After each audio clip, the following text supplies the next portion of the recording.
Bonjour, bonsoir, ça dépend de l'endroit où vous êtes.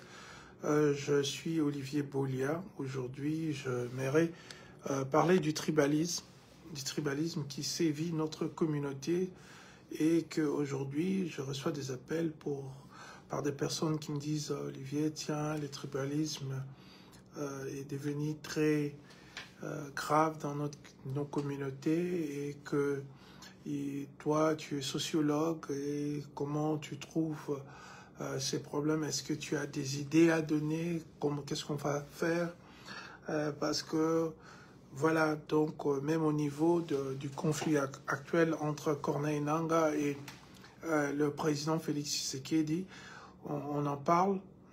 Voilà, donc il y a des vidéos qui circulent où d'un camp on menace les autres d'éradication et voilà, vice-versa. Il y a des messages comme ça que nous voyons sur Internet et qui doivent sincèrement nous interpeller et nous demander qu'est-ce que est Bongito Sala. Alors, lelo na yo loba likama tribalisme parce que ezali kamo munene. Ezali kamo munene, bien que ça n'a pas dégâté na niveau neti ya Rwanda, comme un génocide, mais tribalisme, c'est quelque chose qui existe et pas na biso, makasi, et comme Kobangi Sabatu et Belé. Et Bamsou a dit qu'il fallait qu'il kaka tout comme la situation pour Tobanda, vraiment koké bisana. Et j'aimerais d'abord dire un truc par rapport à la situation actuelle, que il faut qu'on condamne bateau baroya ou loba oh non kotia ba émotion. Les problèmes ils ont dans la communauté na biso mingi, les gens aiment mettre les émotions au lieu de réellement réfléchir sur un démon social qui est le tribalisme. Sur un pays, local les États-Unis d'Amérique, baswanaka pona makambo ya racisme, tout le monde appelle mboka lokola ba Allemagne, ou pe baswana likambo ya racisme, ou babimisa même un des plus grands hégémonistes racistes, Adolf Hitler, ou tout le monde ba dégâts et salamai na kati Europe présence naïe. Donc le tribalisme, d'abord il faut les définir comme ça, ils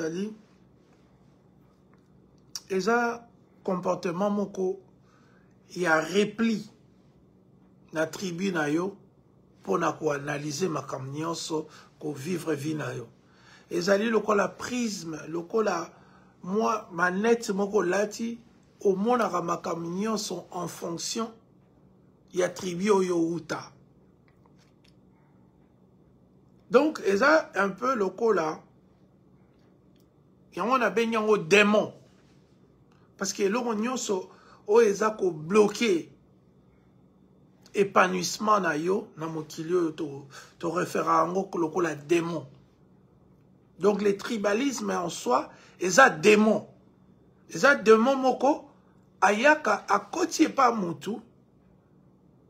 Donc 1 plus 1 égale 2 et pas tribalisme égale 1 plus 1 égale 2 plus ma tribu. Donc, Neretolobaka, que rotation, la Terre tourne autour d'elle-même. Pour la tribaliste, rotation plus ma tribu. Donc, ezali incapacité mutu akoka ko mona makambo, na ba prisme scientifique, intellectuel, historique, tout ça, pour na yé, akoyo ko mona makambo nengwana. Mais en même temps, Sora zaneti confronté na moninga ya tribu mususu, ako préféré ala ta kazaka, to veste, to jupe, to robe, ya tribu, ole atala ke, non, likambo eza mabe. Et c'est là où, na benyan li susu démon. Le tribalisme eza démon, parce que, tribalisme ezo sala ke, omoni mai, obenyango koka. Omoni koka, obenyango mai. Et puis, na tribalisme, ils ont un sentiment moko ya orgueil makasi. C'est-à-dire que, okoki kondima faute te. Okoki kondima te ke moninga aza na raison. Okoki kondima te ke ye azomona makambo malamu koleka nga. Tribalisme nde bomoni na Congo esali biso. Même bato bakomona ba ah non, oh ezaki bokonzi ya baluba ya ba Kasavubu ya ba Congo, Mobutu ya Bangala. Oleba mona Mobutu comme individu. Oleba mona Kasavubu comme individu. Comme on a Joseph Kabila comme individu, non. Un tribalisme a okoka bongote. A komona kaka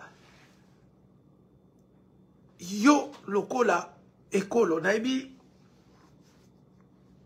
ndeko moko boye azali kolinga mwasi moko abala ba invité qui est pas ya bato yango pour la première fois et mbala moko noko ya mwasi yango atunie oyo za ekolo nini et ndeko wana azaka choqué abi oh ngana yika lelo ekolo nanga eza na qu'est-ce qu'à voir na ndenge na lingi mwana na bino mais ba tribu ba ndeko ebele ba noko ba nini ba se permettre biloko ndenge wana yango nde tozobenga ba tribalisme mususu eza na ba dégâts ya makasi mama bale kufa mwana lingo ayena mobali boye papa na mama babite mobali na wana za ekolo na biso te tokozwa mbongo libala te.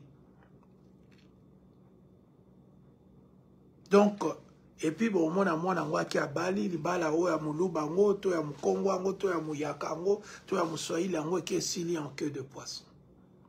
Donc le tribalisme, chers amis, c'est un démon. C'est un démon. So ba moninga na combattre ngo parce que na yebi ki soki to bito tonga Congo nasima tribalisme to tonga ngoti. Et puis ma bé a démon on a tribalisme parce que c'est un démon qui se cache. Le tribalisme n'est pas toujours visible. Le tribalisme, c'est pas quelque chose que au moni mutubo talie na beauté na ena mbon on est la compte na la banque ou le biaza tribaliste non. Parfois et mon anaka mutomususu la kiso ango ne de bandi non ngala linga ba kongote na linga ba lubate na linga boite ou bien na culture ba véhicule pe ba message ah ekolo wana bazaka boye o bangala balingaka mibali balingaka boye apesa bango ka étiquette moko ka ndengwa oh bato abandundu balingaka misala mingi oh baswahili bazaka un peu réservé. Donc ce sont des images comme ça et souvent les tribalistes ba croire na biloko ndengwana. On la croit que Olivier Bolia, c'est un individu. Qu'il soit né de père tel ou de mère tel, mais je suis un individu. Je ne suis pas comme mon père, je ne suis pas comme ma mère totalement. Donc, pour d'ailleurs, on a banni déjà qu'on présente sa solution. Pour le tribalisme, il faut d'abord, na capacité, de comprendre qui les allie. Que moutoisa moutou. Moutoisa tribité, moutoisa boyete. Okoro linga moutouté pour les colonaïs, toko inaï pour les colonaïs. Mais le problème c'est quoi? Pourquoi ces démons aïe les loiseaux bima? Parce que le Congolais, bino bolinga apolé l'été. Olo balwa, ah, bangala balinga apolé le mingi. Mungala rolobe lo ronyo swalingi. Molangia pembe. C'est parce que le Congolais bolingi polé l'été. Il faut, les Camerounais racisme. Ba américain baloba on a TV. Na ba débat ya présidentiel, na ba débat ya ba député baloba rango. Mais ce que comme pour na biso, non, gaza tribaliste était. Oza tribaliste était ndenge nini, bazolo ba ke tribalisme eza na Congo. Comment oloba oza yango te? So imutazolo ba Makamba tribalisme. Oh, yonde tribalisme. Yango linga koloba makamba tribalisme. Non, non, non. Les intellectuels parlent de tout. Il faut tomber malikamango na table. Ce qu'il faut exorciser en haut, il faut tomber dans la démon wana na Congo. Il faut que le bango polele. Koyebisa batu ke. Pona nini tozalaka bongo. Pona nini tokoma bongo. Pona nini batu mususu bayebi kolinga muninga te. Soka zawa ekola bango te. Et puis qu'on ramène la réalité. Bon, yo depuis ozala tribaliste. Yo, naba papa na yo, naba koko na yo. Depuis ozala ba tribalisme et tribaliste. Et bimi la bino combien na banque? Et bimi la bino misala combien? Et bimi la bino kimia combien? Ba maladie boni bobika po bozaki ba tribaliste. C'est ça le problème. C'est un démon, le tribalisme. Chers amis, azali démon. Azalokola sonzo. Akokoto na musapi weba tatango kota kite. C'est un démon qui tue la RDC. C'est un démon qui fait que en RDC, batu mutazu musala pour la tribu. Mais mutoa leki na musala azotambola na nzela zangi musala. Mutoa ke la si a 6 classes na ye aza électricien. Azo kokozwa musala te ba pesi électricien ya tribu musala. Tribalisme est comme un rappel kobima. Il y a une forme de tribalisme oyo ngala kobenga un tribalisme agresseur. C'est-à-dire, moutouye mo na kati na ye, ami lobeli ke ye aleki baninga, ami lobeli ke ye nazo mérité mieux, ami lobeli ye moko na mutema na ye, ye amoni ke, non, biso nde kolo na biso tozalaka mayele, to sengeli na mbongo, biso to leki bino, bino boko lobeli rote, donc moutouye moko na ki ye moko, akomi ko croire na makamba bongo. Abosani que na hiérarchie des normes, c'est-à-dire constitution, na biso yango elobi ke tokokani biso nyoso tozali biso nyoso égaux. Même ba charte le quoi ya ba ONU eloba ke tobota maka égaux, toza biso nyoso na droit ya kotanga et puis toza na biso nyoso na droit ya poursuite ya bonheur.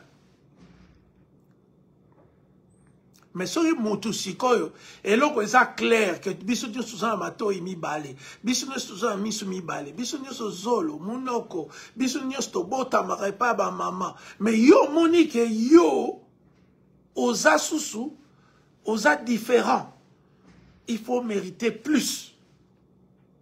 Et qu'on mérite en plus, on commis même qu'on finga baninga.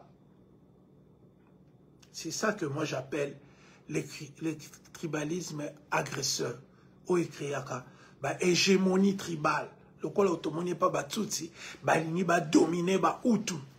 Ba utu ba leki ba ngone bele, ba utu mkolomboka ba ngona ba tswa, mais tutsi mususu ba ngonyo sote, misusu ba lobi ke nous biso to leki. Bo leki na nini papa, bo leki na nini maman. C'est le tribalisme agresseur. Ok, mutu ye moko, aza komi mona na ki ye, eza susu, égocentrisme, o babengaka amour de soi ti. Et comme inde, amour de soi moko, o eza défini, na ko leka muninga. Donc yo komi malamu po leki muninga. Oza ko rabaisser batu, pour yoza likolo, c'est le tribalisme agresseur. Mais il y a aussi son cousin, le tribalisme victime. Si vous agresseur wana, o ami monaka danger, o ami monaka aleki, o monaka bango ekolo na bango ne nzambe, bango bana nzambe, bango ne peuple choisi. Si vous tribalisme agresseur wana, Soko akutani sikona moto a télémélié. Habité, yoza tribaliste, yoza méchant. Tu es comme ça. Pourquoi tu te banini bisope to comme on na groupe le roi bino on na groupe na bino tribal bisope to ça groupe na biso. Allez, ya baluki habité, yoza tribaliste. Yoza tribaliste, makamoso loboza tribaliste. Donc vous comprenez? Donc et ces tribalistes passent d'agresseurs et quand ils sont confrontés par des gens debout, des gens qui leur disent la vérité, ça c'est du tribalisme, ils disent non, non, non, je ne suis pas tribaliste. Toi qui en parles, tu dois être un tribaliste. Voilà, bon partager, bandeko. Pour biso me makambo, Congolais lingite ba yebisaye. Congolais lingite to loba. Congolais lingite to discuter amicalement, collégialement. Par exemple, tout ça, le quoi la makamezate. Les lotos suki wapi, yango tozo koya toujours na mbeba parce que nous continuons à ignorer des problèmes. Je vais donner des pistes de solutions. Mais maintenant là, je suis en train de dire que tribalisme est zali parce que d'abord éducation.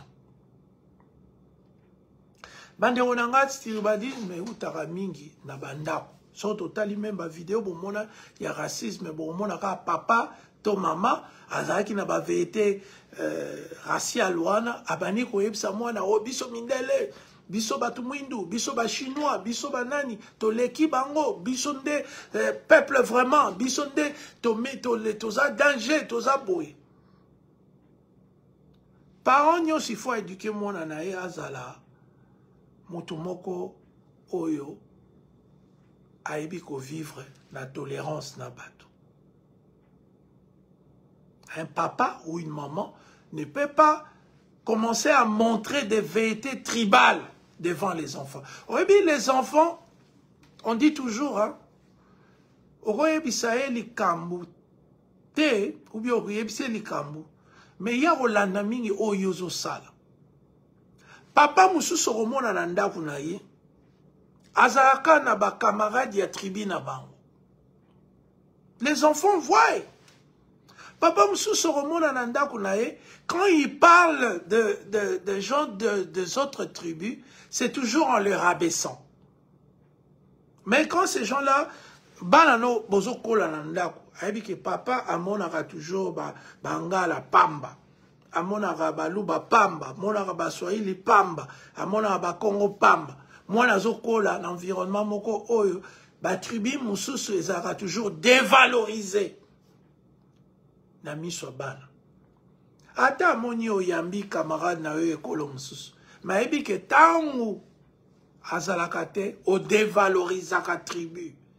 Oleo lobake papa Bolia to papa Jimmy Omari asalinga mabe yobite batu ya este bazalaka mabe olio talaki mabe basali yo ezana Jimmy Omari mabe basali yo ezana Olivier Bolia mais yo kamati osangisi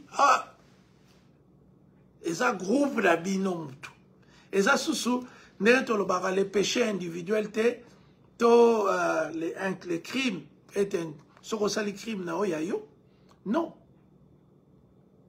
Vous apprenez à vos enfants à haïr ou vous dévalorisez certaines personnes devant vos enfants. Et cette dévalorisation, Olivier Zara, camarade nango Olivier Zara mabe te, ekolo ya Olivier Bazaka mabe, ekolo ya ba Jimmy Omari Bazaka mabe, ekolo ya ba Stilo Bazaka mabe. Vous voyez?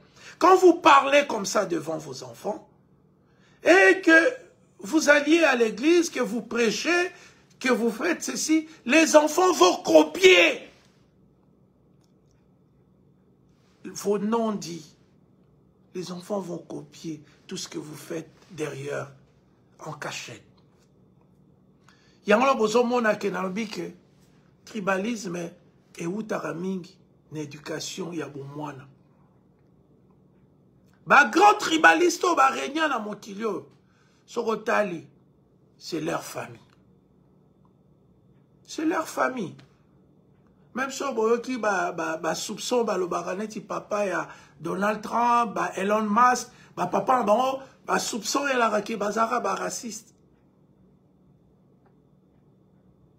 Voilà. Donc c'est très important, yo parents, yo maman, yo papa, yo noko, yo grand frère, yo petit frère, de ne pas montrer à la maison. De ne pas accepter que moi nanayo peut-être à fréquenter tout moko ba tribaliste ba noko na ye ba nini moi na ye nanda kwa bia papa webi papa wana mungala ba longoli musala. Pourquoi le papa ba janote, papa ba arkezate, papa ba nanite, oye, papa wana ya muswahili, papa wana ya moluba. Quand vous avez ces langages-là, ça semble innocent au départ. Mais plus banabazo kola, et comme ma deuxième personnalité na bango, et comme enfouillé en eux, sans que ba réaliser, ba koti na kati ya prise, mais wana racial, ethnocentrique, tribal, ba comme pour analyser monde, ou les ba analysant par science, par empirisme, par comme même ce qu'on yébissier likambu. Et que, yébissier par exemple, président Félix Tshisekedi n'a pas étudié. Non, Azofin la tribune à Bisso. Mais quand on disait que Mobutu n'a pas étudié, ça ne dérangeait personne. Quand on disait des choses sur Laurent Désiré Kabila, ça ne dérangeait personne. Quand on disait que Joseph Kabila est rwandais, ça ne dérangeait personne. Peut-être ça dérangeait moi si na bananaï. Peut-être ça dérangeait entourage Nabango. Mais jamais, et comment qu'il y a le mot tribal. C'était plus quelque chose qui dérangeait, mais à niveau personnel. Donc, on a un comportement nabino. Osa pasteur.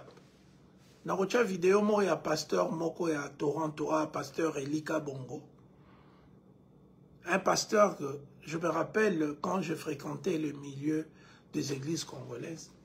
Ce pasteur-là, sur 1000 invitations en salle, il y a un pasteur qui a côté en église. 980 sont de Balouba. 980. Parce que je suis curieux, quand je vois les choses, peut-être dans les mais invité au moins 10, 9 d'une seule tribu. Bon, c'est vrai que 90% aussi de ces pasteurs, vrais ou faux, sont issus de ce même coin du pays. Donc, le pasteur qui n'invite que les gens de sa tribu, qui n'a des amis pasteurs, qui ne critique que les gens des autres tribus. Il y a une vidéo qui circule où un membre de son église a été attrapé na Obabenga Kobo. Aye na micro abani ko dénigrer garçon yo na longolio église kindumba na yo.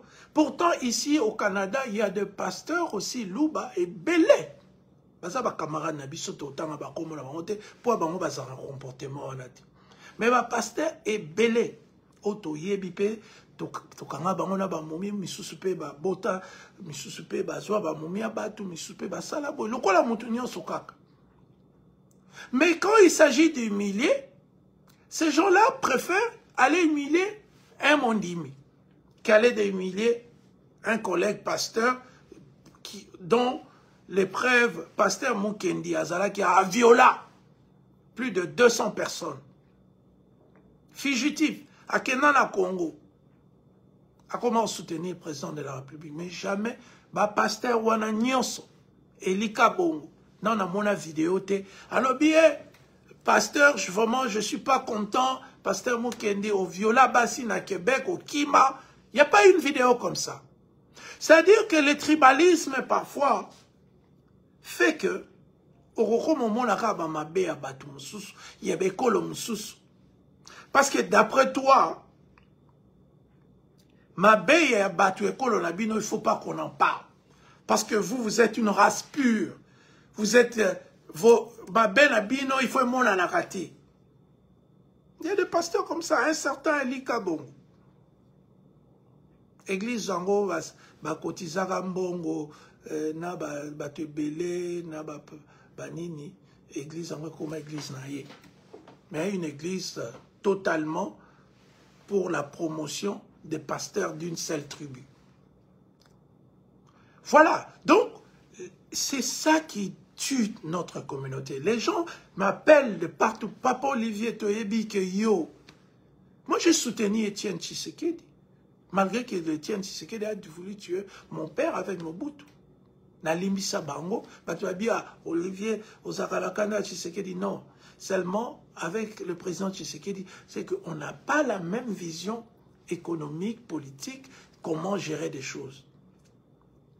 Ce n'est pas par rapport à ce que son père a fait, ce que son père a fait à mon père, à l'Élisa Papa Nanga, donc, Eza, président Félix T. Moi, je critique, par exemple, la gestion, la mauvaise gouvernance, le fait que les Congos, jusqu'à aujourd'hui, n'arrivent pas à atteindre la hiérarchie nordique, c'est-à-dire ma structure à ma pays locaux, la Suède, Norvège, Manille, où l'État-providence, où la mobilité, la répartition des biens dans la société. Moi, je rêve d'un État-providence, que le Congo en devient. Ah. Voilà. Donc, il y a ces replis-là de penser que je dois donner des services à des gens, même incompétents, mais de ma tribu. Que je dois parler du mal des autres, même en cachette.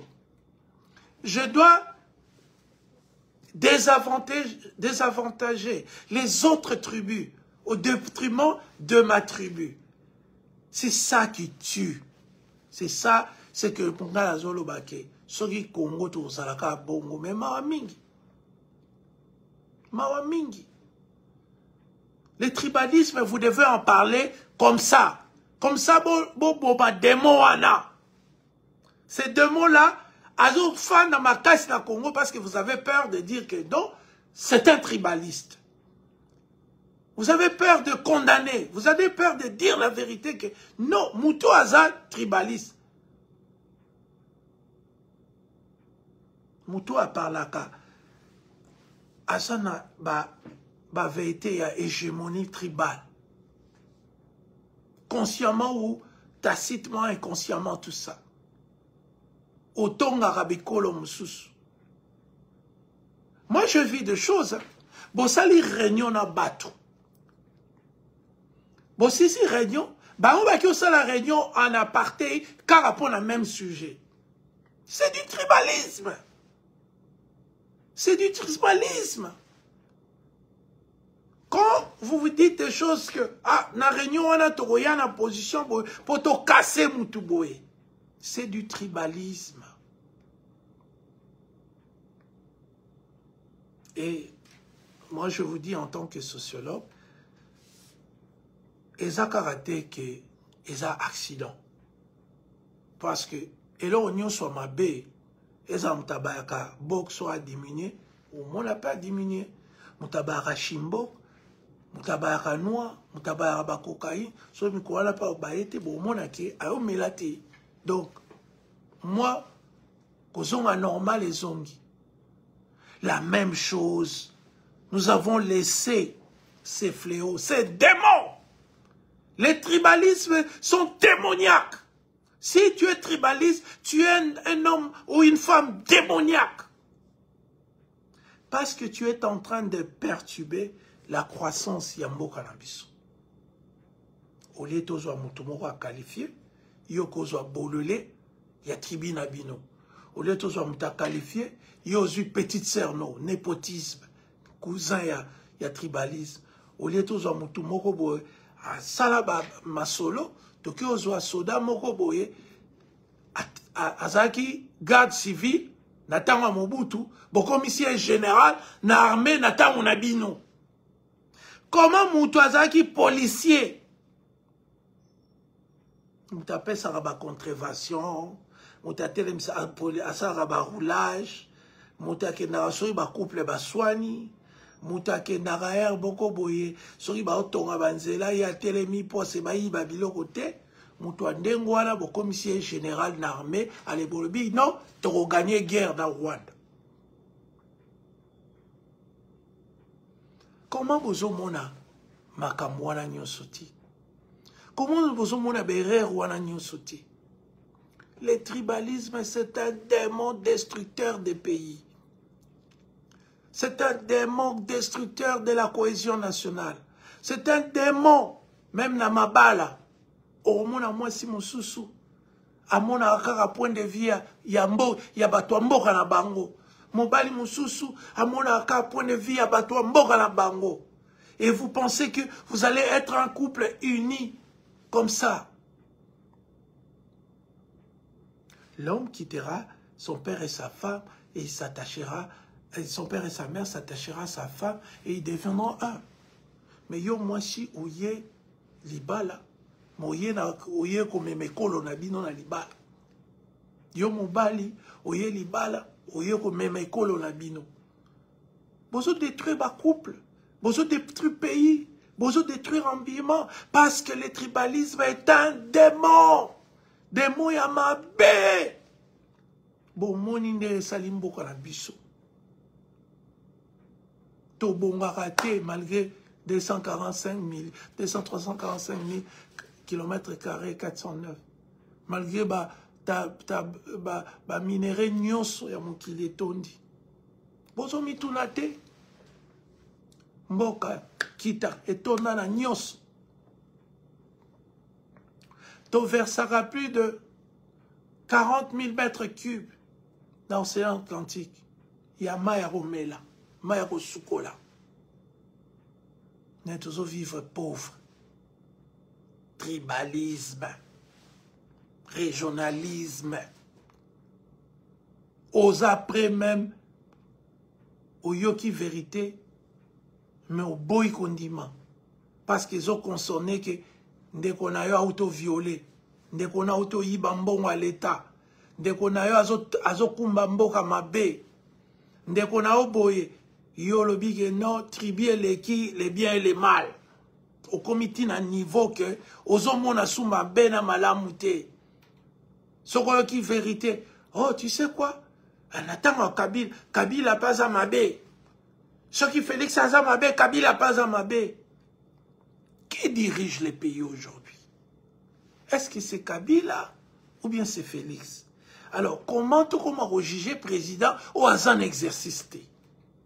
Juste pour te plaire, na tribalisme? Quand Kabila a fait ses 18 ans, combien de marches nous avons fait contre lui? Mais il n'y a aucun Moussoïli qui a dit que non, bozo sala biloko pour Kabila za Moussoïli. Non, bozo sala biloko pour Kabila a uta soki na Rwanda. Tout le monde disait bozo sala parce que Kabila a zo géré mboka mabe. Mais quand ça devient le tour Yabadninga Msusu, non, non, non, non. Et ça, tribalisme. Bolingi était. Bolingi bisoté.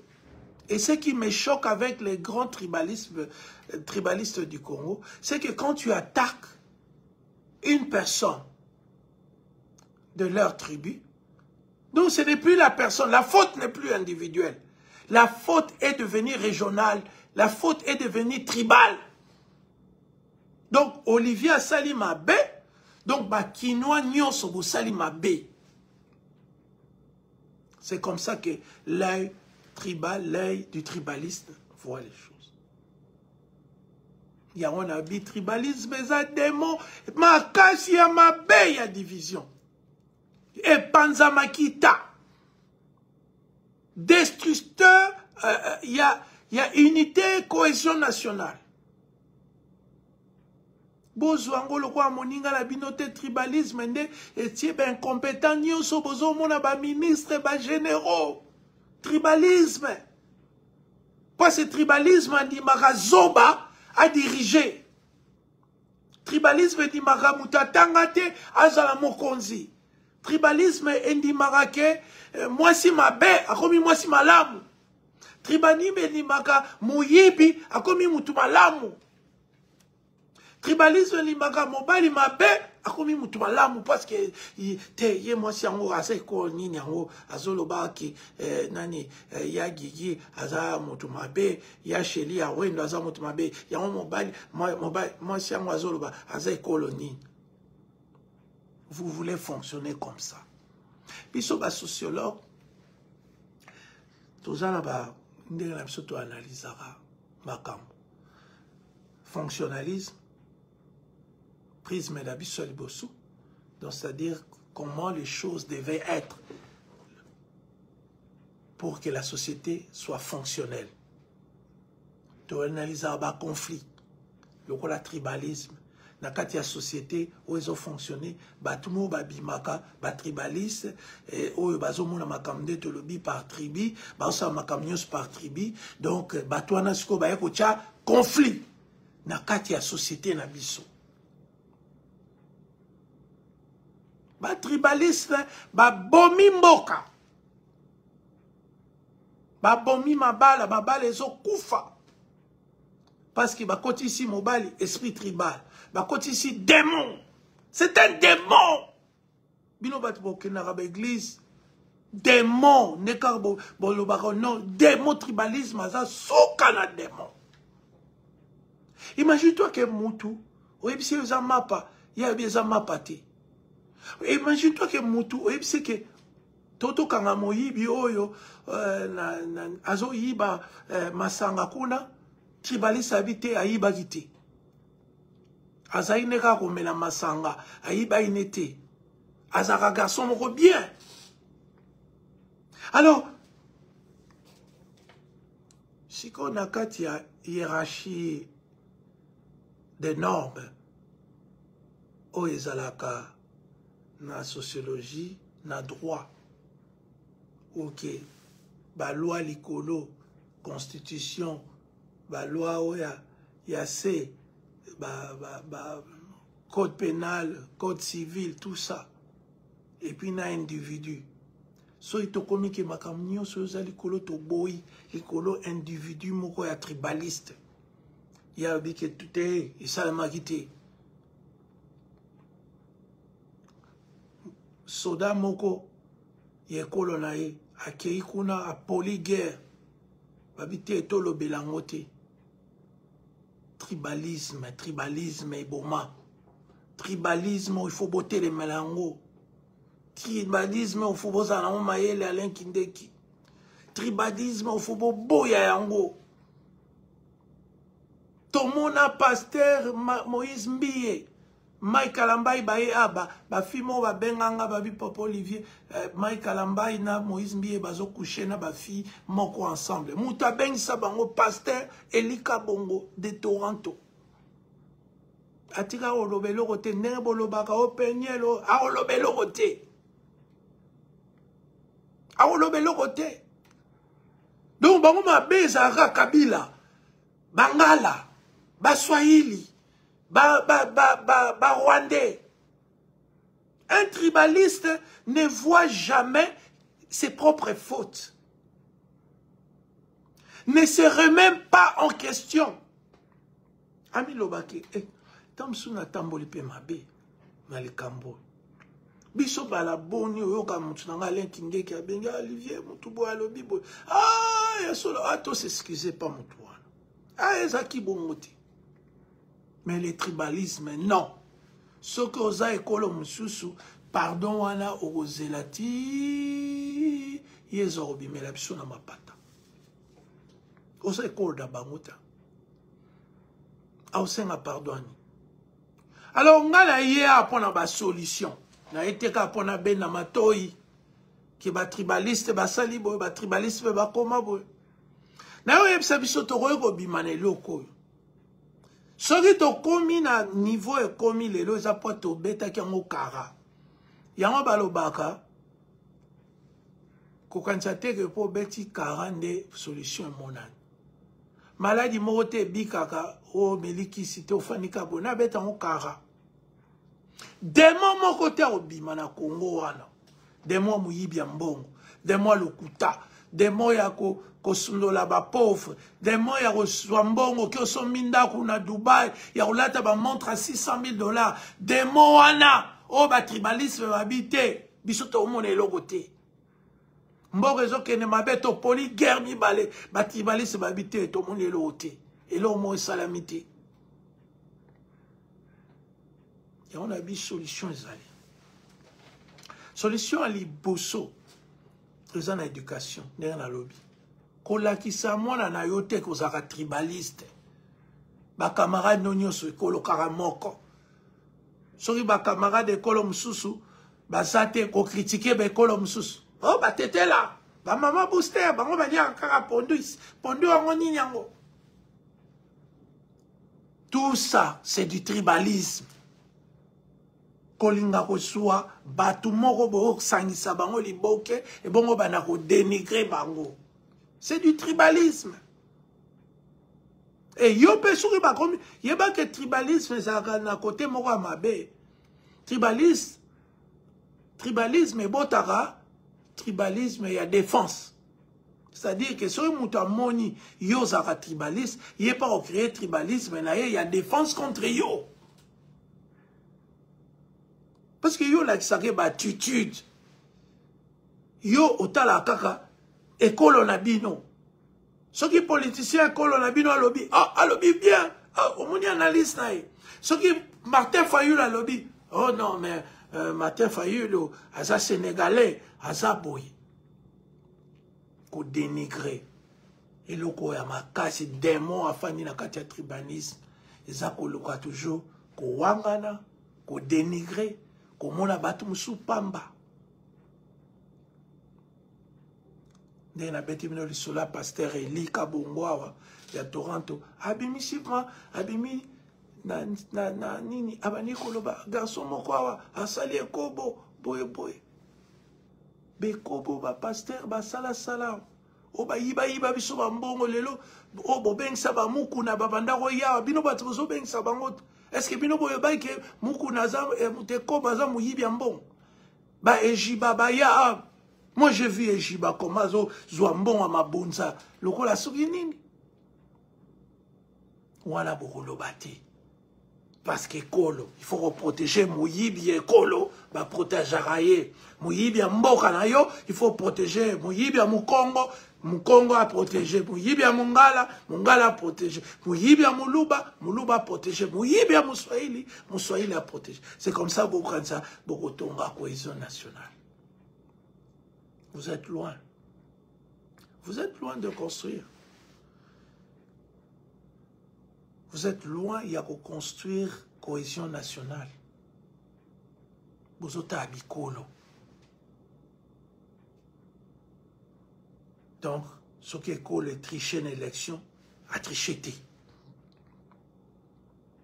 Ce qui Kabila n'a jamais gagné une élection dans ce pays. Nous sommes selon écolo et amutu. Donc, vérité nabino, ezako dépendre de l'école à mutu. So biso Olivier Bolia to violaka, to ibaka, to salakabo, mais léo to sukawa. Parce que Panabino, Bolingo, ezali selon écolo. Les tribalistes n'aiment que par écolo. Sinon, on était de voyous. Si bisoto yibaka, tobimana ba mineur, bana ba 16 ans, mais to sukawa. Olivier Labino, on a des bottines de la rabiso basi na internet, banini, babisukutu, ba iskoka biso bambo. Aso yao mwana nzambe nzoka muyibi. Voilà, donc le tribalisme, vous devez cesser. Bao ba pratika yango, baza ya Bangala, ya ba Swahili, ya ba Luba, ya ba Congo, botika yango, eza démon. Botika olakisa bana bino haine. Botika olakisa bana bino préférence. Botika kozalaka na ba camarade ekolo moko ata ba camarade ngo baza miyibi mais po baza be ekolo na bino. Makambo nyonso ileka na bureau Félix na baluba na nyonso atondisa wana ebima ndeni. Ka baluba na ndem to abimsa. Malheur à l'homme.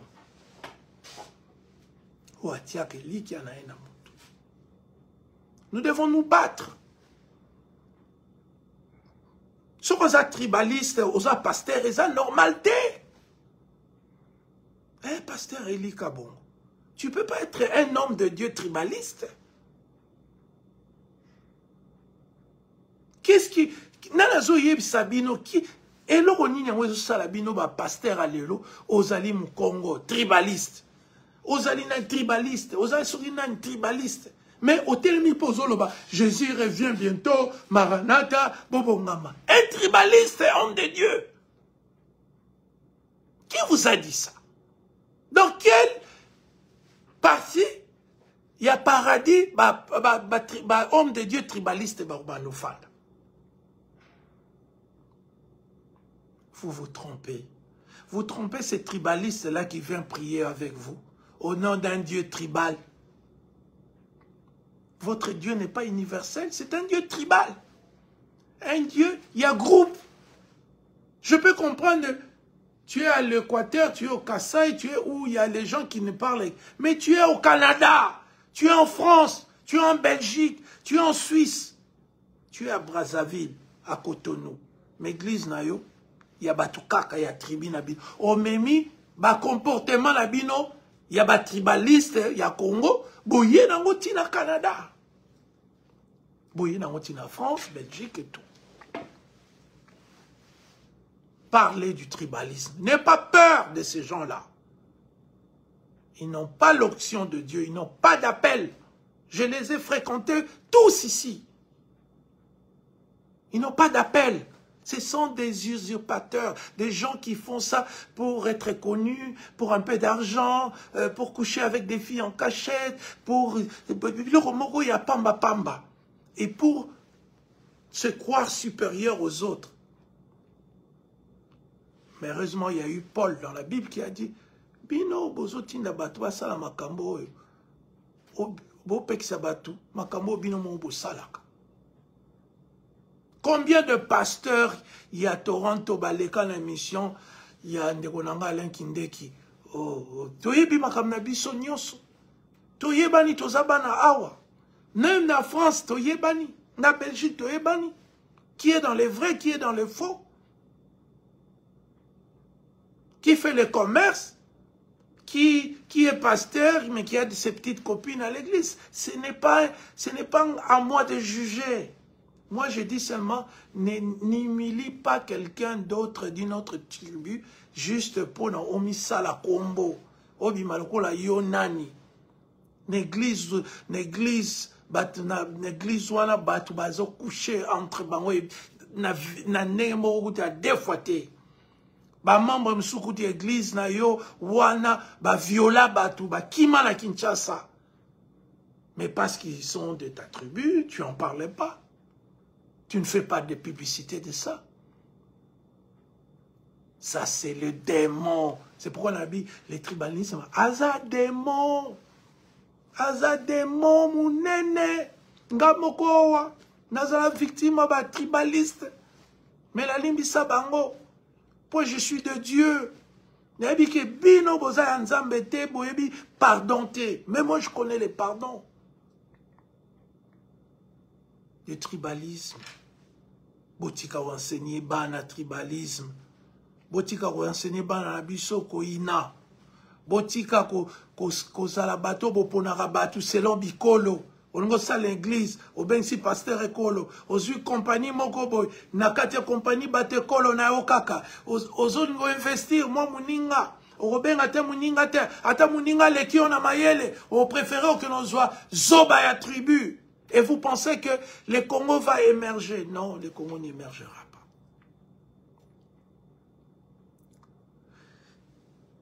C'est un des obstacles que nous devons franchir avant Congo et Bima. Congo, démon wana, tobimisa. Tribaliste. Tu es un tribaliste, toi. Mitala la miroir. Mituna montuna. Suis-je un tribaliste ou pas?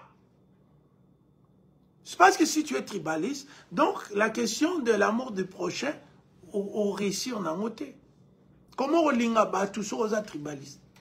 Comment on linga mboka ba tomayele ba éclos? Même en sociologie, on nous apprend que le monde est dirigé par les savants et l'élite. Bah, savants. On parle aujourd'hui des techno-investisseurs comme Elon Musk, bateau Nyosbouyi. Yoganti Batouana, bakomi wana, aza sud-africain, comme on a sommet États-Unis, so bazaki ba tribaliste alanga koma wana. Cessez d'être les agents du diable au Congo.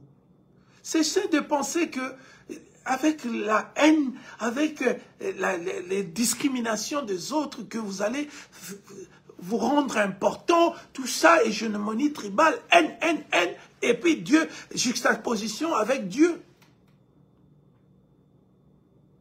Botika.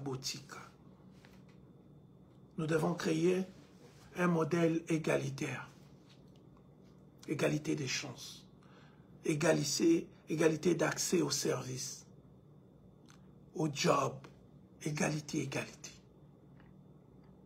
Et nous demandons aux gens des médias, les journalistes, d'en parler. Bobanga abayuma wanate, oba tribaliste babayuma. Bobanga abangote, il faut en parler. Il faut créer des débats, inviter Olivier Bolia. Je suis sociologue, donc je suis en droit de parler de ce genre de choses. Demandez à moi de venir d'en parler. De vous dire qu'est-ce que nous devons faire pour mettre fin. Pour mettre sur pied un État-providence, un État qui prend soin de tout le monde. Un État qui s'assure que les classes sociales se rapprochent. Une société qui n'est pas basée sur la distinction tribale, mais c'est que nous pouvons construire ensemble. C'est ça, les Solonangayango. Tribalisme, ils ont démon. Bakou Sabinote. Ils ont tsuka ba démon ya oibeb sarabamboka tribalisme. Tokotonga jamais Congo ya makasi. Quel qu'en soit monguna, tant que ba tribaliste. Tant que motala, ole totala, selon ce que on peut apporter, mais tout talana, selon tribut des uns et des autres. Merci beaucoup, que Dieu bénisse la RDC.